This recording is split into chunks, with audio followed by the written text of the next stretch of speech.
They will ask about how to fix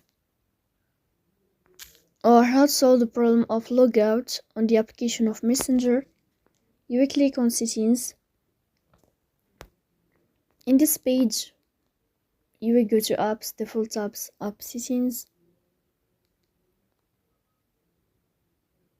Here in this list, you will scrolling down until you find this window of Messenger and you will click. Here in this page of App Info, you will click on Force Stop and you will click OK. Here you will enter to the window of storage. Then you will click on Clear Cache. Here we go to Play Store.